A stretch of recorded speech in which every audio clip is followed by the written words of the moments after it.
Hello guys, welcome back. स्वागत है आप सभी का। कल का वीडियो छोटा सा हमने जो अपलोड किया था आप लोगों के लिए बीएससी सेकेंड सेमेस्टर और बीएससी थर्ड सेमेस्टर और साथ ही साथ ये जो टॉपिक पे हम डिस्कशन करने जा रहे हैं सबसे ज़्यादा इम्पोर्टेंट है एमएससी सेकेंड सेमेस्टर वालों के लिए। ठीक है, हमने कहा था कि जल्द ही कुछ नया होने वाला है। और साथ ही साथ एक बात और आपको बता दें कि एमएससी फर्स्ट सेमेस्टर और बीएससी फर्स्ट सेमेस्टर का लगभग जो सिलेबस है उसको भी मैं कवर कराऊंगा। ठीक है, हर बुधवार को ये चीज़ें मैं कवर कराता रहूँगा। तो जो चीज़ें आपको मैं बता रहा हूँ वो रियल में होगा। ठीक है, तो बीएससी फर्स्ट सेमेस्टर और एमएससी फर्स्ट सेमेस्टर का जो लेक्चर है हर बुधवार को अपलोड होगा। ठीक है, अभी इस वीडियो में हम लोग बात करेंगे ये जो टॉपिक पर डिस्कशन करने जा रहे हैं ये MSc second semester, BSc second semester और बीएससी थर्ड सेमेस्टर से भी इम्पोर्टेंट है, उनके लिए भी इम्पोर्टेंट है। हालांकि मेन जो है ये बीएससी सेकंड सेमेस्टर और एमएससी सेकंड सेमेस्टर वालों के लिए है। तो आइए देखते हैं, सबसे पहला लेक्चर यहाँ पर स्टार्ट करते हैं एंजियोस्पर्म। एंजियोस्पर्म का थोड़ा सा यहाँ पर इंट्रोडक्शन बताएंगे और यहाँ पर उसके कैरेक्टरिस्टिक फीचर्स हैं, कैसे आप पता करेंगे कि एंजियोस्पर्म ही प्लांट है। जैसे कोई प्लांट आपको मिल जाता है तो आप कैसे क्लियर करेंगे कि यही एंजियोस्पर्म प्लांट है, तो उसके कैरेक्टर से, उसके लक्षण से आप पता कर सकते हैं। तो जब तक आपको ये नहीं पता होगा तो कैसे आप बता सकते हैं। तो आइए देखते हैं इंट्रोडक्शन। सबसे पहले इंट्रोडक्शन पे हम बात करेंगे। Angiosperm are vascular plant. Angiosperm जो होते हैं वो वैस्कुलर प्लांट होते हैं, यानी कि जिसमें वैस्कुलर टिश्यूज पाए जाए, जाइलम और फ्लोएम का वेल डेवलप फॉर्मेशन हुआ हो, ऐसे प्लांट को हम क्या बोलते हैं? एंजियोस्पर्म प्लांट बोलते हैं। With stem, root and leaves, जिसमें रूट, स्टेम और लीव्स का वेल डेवलप फॉर्मेशन हुआ हो, ऐसे प्लांट को हम क्या बोलते हैं? एंजियोस्पर्म बोलते हैं। The seed of the angiosperm are found in a flower. Seed का फॉर्मेशन ऐसे प्लांट में किसमें होता है? फ्लावर के अंदर होता है, यानी फ्लावर की वजह से सीड का फॉर्मेशन होता है। पूरा का पूरा जो कैरेक्टरिस्टिक फीचर है वो फ्लावर से रिलेटेड है। These make up the majority of all plant of the earth. ये क्या करते हैं इस समय पे अर्थ सरफेस पे, पूरे अर्थ सरफेस पे सबसे ज़्यादा जो मात्रा में प्लांट पाए जाते हैं वो एंजियोस्पर्म प्लांट ही पाए जाते हैं।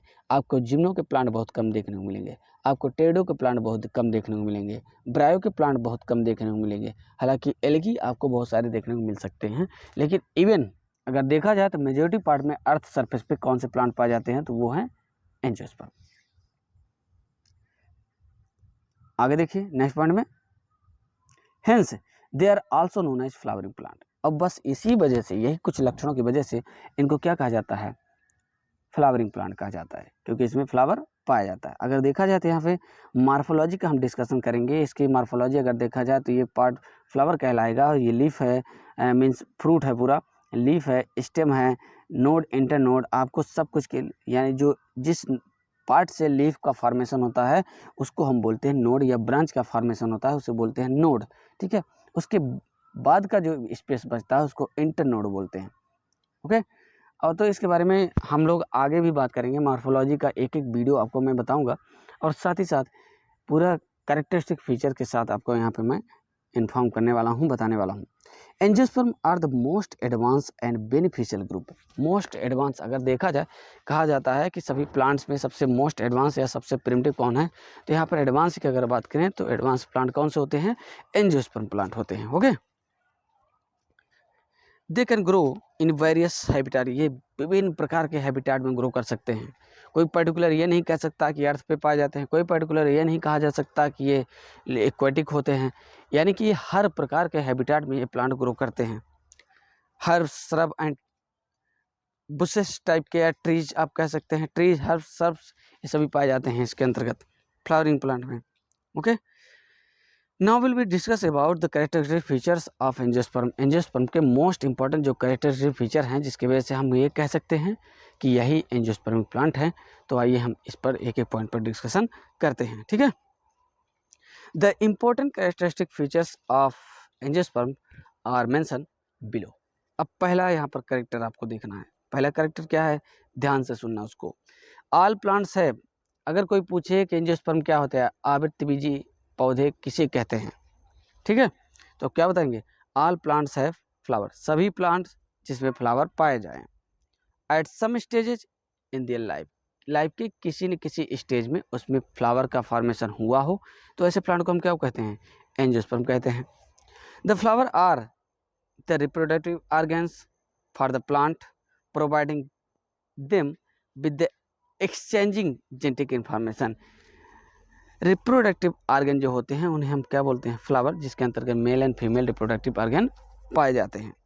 ठीक है, आगे बात करते हैं दूसरे पॉइंट पे। The sporophyte is differentiated into stem, root and leaves. इसके बारे में हमने पहले भी आपको बता दिया कि यानी जो इनका प्लांट बॉडी होती है या स्पोरोफिटिक प्लांट बॉडी जो होती है मोस्टली डिफरेंशिएटेड होती है रूट, स्टेम एंड लीव्स में। ओके, आगे बात करते हैं हम लोग। The vascular system has true vessels. जो वेस्कुलर सिस्टम होता है ना गाइस, उसमें true vessels in the xylem, xylem में ट्रू वेसल्स पाई जाती है, और वहीं फ्लोएम में कंपेनियन सेल्स पाई जाती है। अगर जब आप जिम्नो पढ़ते हैं, टेडो पढ़ते हैं, तो आपको वहाँ पे बताया जाता होगा कैरेक्टरिस्टिक फीचर में। टेडोफाइट हमने अभी जस्ट ही बताया है, उसका वीडियोज हमने अपलोड कर दिया है, तो उसमें आप देख सकते हैं कि वहाँ पर हमने बताया है कि वेसल्स और कंपेनियन सेल्स अब्सेंट होती है, लेकिन यहाँ पर वेल डेवलप होती है, पाई जाती है। 3 कैरेक्टर हो गए। अगला कैरेक्टर की बात करें, द स्टेमेंस। स्टेमेंस क्या होता है, कहाँ होता है, कैसे बनता है, वो मैं आपको यहाँ पे बता दे रहा हूँ। जो स्टेमेन का फॉर्मेशन होता है दोस्तों, माइक्रोस्पोरोफिल्स ही यहाँ पर वेल डेवलप सेक्स ऑर्गन बना देती हैं, मेल सेक्स ऑर्गन, जिससे हम स्टेमेन टर्म यूज करते हैं। और मेगास्पोरोफिल क्या बनाती है? मेगास्पोरोफिल जो होती है वो कार्पेल का फॉर्मेशन करती है। अब थोड़ा सा आप जिम्नो पढ़ेंगे और टेडो पढ़ेंगे तो वहाँ पर आपको अच्छे से याद होगा कि लीफ पर ही स्पोर का फॉर्मेशन हो रहा था। ठीक, मेगास्पोरोफिल माइक्रोस्पोरोफिल बोला जा रहा था, तो वही माइक्रोस्पोरोफिल मॉडिफाइड हो जाती है in the form of stamens and female sex organ के लिए in the form of carpels. Okay, same वही चीज़ें हैं, बस थोड़ा सा यहाँ पर वेल डेवलप है, एडवांस टाइप का है। यही चेंजिंग है जो एंजियोस्पर्म को अन्य प्लांट से अलग करता है। ओके, आगे बात करेंगे। अब यहाँ पर जो कार्पेल्स वगैरह है आप देख सकते हैं, आपके सामने ये स्ट्रक्चर भी दिख रहा है। ये ओवरऑल गायनीशियम का स्ट्रक्चर है, जिसमें ऊपर का पार्ट स्टिग्मा कहलाता है और बीच वाला जो पार्ट है उसे स्टाइल को कहते हैं। और ये बीच में एक रेड कलर की जो आई हुई है उसे पोलन ट्यूब बोलेंगे। जो पोलन ग्रेन जर्मिनेट करता है तो पोलन ट्यूब का फॉर्मेशन करता है, जिसके थ्रू मेल गैमीट आता है और एग के साथ फ्यूज करता है। ओके, और ये उभरा हुआ भाग जो है इसे हम ओवरी बोलते हैं। ठीक, इसके अंतर्गत पाया जा रहा है ओव्यूल, उस ओव्यूल के अंदर होता है एग। तो इतने अंदर की चीजें हैं। Each microsporophyll have 4 microsporangia. हर एक माइक्रोस्पोरोफिल क्या रखती है?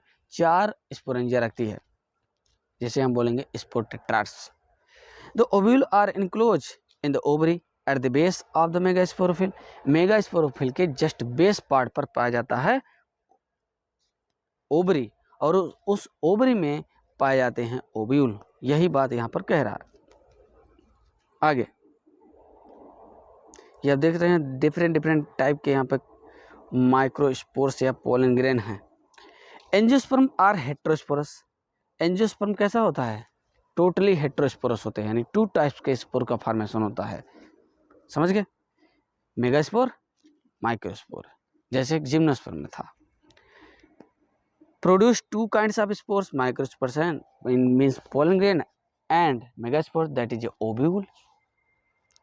ए सिंगल फंक्शनल मेगास्पोर, अब कह रहा है a single functional megaspore permanently retained with in the nucleus. Permanently कहाँ पर रिटेन होता है? न्यूक्लियस वाले पार्ट पे। आगे है the pollen grain transfer. Guys, जो पोलन ग्रेन होता है transfer from the anther to the stigma, anther से स्टिग्मा तक ट्रांसफर होना पोलन ग्रेन का। And reproduction takes place by pollination, that is a pollination. इस टर्म को हम क्या यूज करते हैं? पॉलिनेशन टर्म यूज करते हैं। यानी पोलन ग्रेन का ये वाला पार्ट आप देख रहे हैं, एंथर हो गया, एंथर से पोलन ग्रेन निकलेगा और पहुंच जाएगा स्टिग्मा तक, यही पॉलिनेशन कहलाता है। ठीक है, और इस पोलन ग्रेन को ध्यान दीजिएगा, इस पोलन ग्रेन को या एंथर को किसी मीन्स साइंटिस्ट द्वारा या हम लोगों के माध्यम से किसी कारण से, किसी वजह से उसे सेपरेट कर दिया जाता है फ्लावर से, ठीक है। That is A removal of anthers from the flower. Flower से एंथर को रिमूव करना, ठीक है, क्या कहलाता है? इमैस्कुलेशन। बहुत ज़्यादा एग्जाम में आता है, एमएससी वालों के लिए ध्यान से देना सुनना है कि बहुत ही ज़्यादा ये क्वेश्चन पुटअप होता है, इमैस्कुलेशन क्या है, ठीक है ना। They are responsible for the transfer of genetic information from one flower to another. एक फ्लावर से दूसरे फ्लावर में जेनेटिक इंफॉर्मेशन को ट्रांसफर करने के लिए ये रिस्पॉन्सिबल होता है। आगे बात करते हैं नेक्स्ट पॉइंट में। पूरा फ्लावर का जो पार्ट है वो यहाँ पर दर्शा दिया गया है, दिखाया गया है। आप देख सकते हैं ये ओवरी वाला पार्ट है, ओव्यूल लगे हुए हैं, ठीक है। रिसेप्टेकल बोलते हैं इसको, सेपल्स बोलते हैं, पेडिसिल्स बोलते हैं, पेटल्स बोलेंगे। कलरफुल वाला जो पार्ट होता है उसको पेटल्स बोलते हैं। ओके, नाउ ये जो एंड्रोशियम वाला पार्ट है, ऊपर वाला भाग एंथर होता है, फिर बीच में कनेक्टिव होता है, नीचे वाला जो स्टॉक है उसको फिलामेंट बोलते हैं, और गायनीशियम के ये वाला जो पार्ट होते से क्या बोलते हैं, स्टाइल बोलते हैं, ठीक है। और ऊपर वाले भाग को इसको स्टिग्मा बोलते हैं। यही सारे पार्ट हैं फ्लावर के। तो आप इसको स्क्रीनशॉट गजब तरीके से ले लेना है और इसको क्या करना है, बना लेना अपने कॉपी में, क्योंकि काफ़ी इंपॉर्टेंट है। नेक्स्ट पॉइंट पे हम लोग नज़र डालते हैं। The pollen grain are much smaller than the gametophytes are reproductive cells present in the non flowering plant. जो पोलन ग्रेन होता है मच इस बहुत ही ज़्यादा स्मॉलर होता है देन द नॉन फ्लावरिंग। जो नॉन फ्लावरिंग प्लांट में आपने पढ़ा, जो वहाँ पर रिप्रोडक्टिव सेल्स होते हैं उनसे भी बहुत ही ज़्यादा माइन्यूट होता है पोलन ग्रेन एंजियोस्पर्म में, ठीक है। तो कभी भी अगर क्वेश्चन पूछे इस बात को आप ध्यान रखिएगा। The sporophyte are diploid. Sporophyte जो होती है वो हमेशा कैसी होती है, डिप्लॉयड होती है, यानी कि 2n में होती है, 2n। आगे बात करेंगे। The root system is very complex. Root system जो होती है काफ़ी कॉम्प्लेक्स होती है and consist of cortex, xylem, phloem and epidermis. इन सब से मिलकर के बनी होती है। कैसा लग रहा है वीडियो, इसके बारे में आप लोग क्या करेंगे, कमेंट करके बताएंगे, ठीक है। थोड़ा सा वीडियो को लाइक कर दिया करें, मज़ा नहीं आ रहा है पढ़ाने में तो आपको क्या करना है, लाइक कर देना है और सभी दोस्तों मित्रों के पास शेयर कर देना है। जो भी कमी रहे उसे आप लोग ज़रूर बताया करें, क्योंकि जब तक आप कमी नहीं बताएंगे कमेंट करके ना, तब तक उस पर सुधार नहीं हो पाएगा। हमें लगेगा कि जो हम बता रहे हैं, जो पढ़ा रहे हैं, वो सब कुछ एकदम परफेक्ट है ना।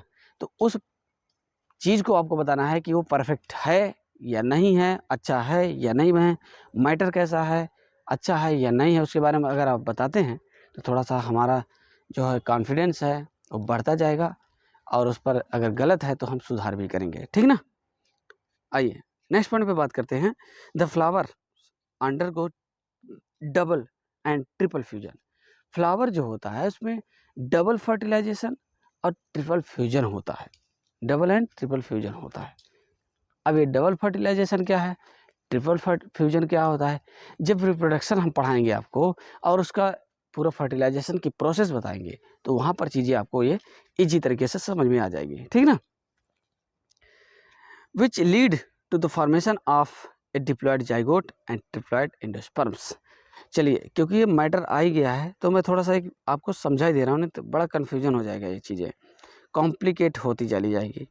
अब जैसे यहाँ पर देखिएगा, यहाँ पोलन ग्रेन जर्मिनेट कर रहा है और यहाँ से पोलन ट्यूब आ रही है।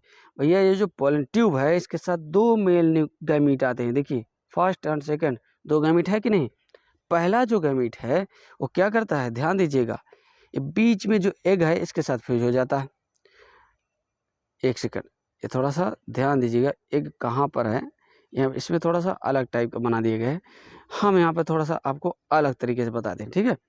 ये देखिए, मान लीजिए यहाँ से पोलन ट्यूब से एक मेल गैमीट और दूसरा मेल गैमीट आ रहा है। अब यहाँ पर पोलन सैक में एग और सिनर्जिड की सेल हैं, ऊपर एंटीपोडल की 3 सेल हैं। बीच में 2 आपस में फीमेल न्यूक्लियस ही आपस में पास आकर के जुड़ जाते हैं एक साथ, तो अपन 2n पहले से ही बन जाता है। अब ध्यान देना है ट्रिपल फ्यूजन क्या है और डबल फर्टिलाइजेशन क्या है एंड फर्टिलाइजेशन क्या है। तो फर्स्ट मेल गैमीट आता है, ए के साथ फ्यूज हो जाता है, तो एग के साथ फ्यूज होता है, तो उसको टर्म हम यूज करते हैं फर्टिलाइजेशन। और दूसरा जो मेल गैमीट है वो आता है तो सेंट्रल न्यूक्लियाई के साथ फ्यूज हो जाता है, तो इस प्रोसेस को बोलते हैं डबल फर्टिलाइजेशन। डबल फर्टिलाइजेशन इसलिए बोलते हैं क्योंकि एक बार फर्टिलाइजेशन ऑलरेडी इसमें एग के साथ हो चुका है, तो दूसरी बार हो रहा है, इसलिए डबल फर्टिलाइजेशन। और वो जिसके साथ फ्यूज हो रहा है वो 2n पहले से बना हुआ है, तो एक और n जुड़ जा रहा है तो हो जाएगा 3n का। इसलिए ये 3n का जो बना हुआ है इसी को बोलते हैं ट्रिपल फ्यूजन। और ट्रिपल फ्यूजन होने की वजह से ये आगे चल के क्या बनाता है, एंडोस्पर्म बना देता है। Endosperm, how many types of endosperms in angiosperms, मैं आपको डिटेल बताऊंगा, ठीक ना। समझ में आया या नहीं आया? कमेंट करो, फटाफट कमेंट करो जल्दी से, कमेंट नहीं करते हो आप लोग। Angiosperm can survive in the variety of habitat, different type के हैबिटेट्स में ये ग्रो कर सकते हैं, रह सकते हैं, including marine habitat. Also marine habitat में भी ये ग्रो कर सकते हैं, ठीक है। The process of fertilization is quicker, fertilization की जो प्रोसेस होती है क्विकर होती है in angiosperm. The seeds also are produce quickly due to the smaller female reproductive part. Smaller female reproductive part होने की वजह से बहुत जल्दी क्या कर जाता है, फास्टली बन जाता है सीड का फॉर्मेशन इजली, ठीक है। अब आगे बात करते हैं। All angiosperms are comprised of stamens which are the reproductive structure of the flower.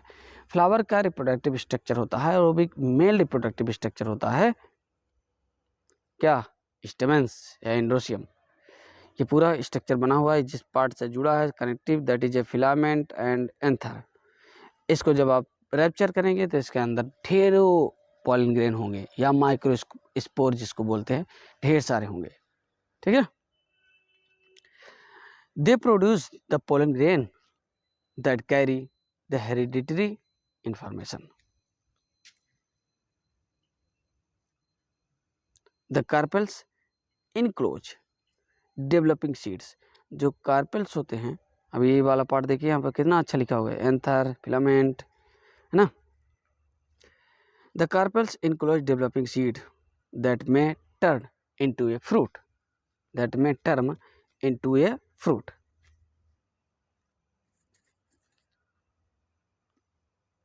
आगे देखिएगा।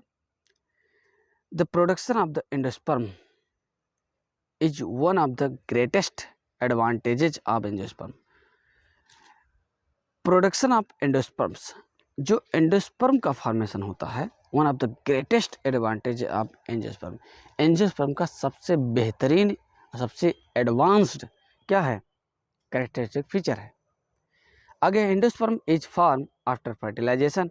यहाँ पर एंडोस्पर्म का फॉर्मेशन फर्टिलाइजेशन के बाद होता है, जबकि आपने जिम्नोस्पर्म पढ़ा होगा उसमें फर्टिलाइजेशन के पहले ही हो जाता है। यही कारण है कि जिम्नोस्पर्म का हैप्लॉइड होता है एंडोस्पर्म और एंजियोस्पर्म का ट्रिप्लॉइड होता है, okay. Food for developing seed and seedlings, ये आप देख सकते हैं, एम्ब्रियो है, सस्पेंसर्स, और इधर है माइक्रोपाइलर पेरिफेरल एंड है, और एम्ब्रियो का फॉर्मेशन है, इस तरीके से आप देख सकते हैं।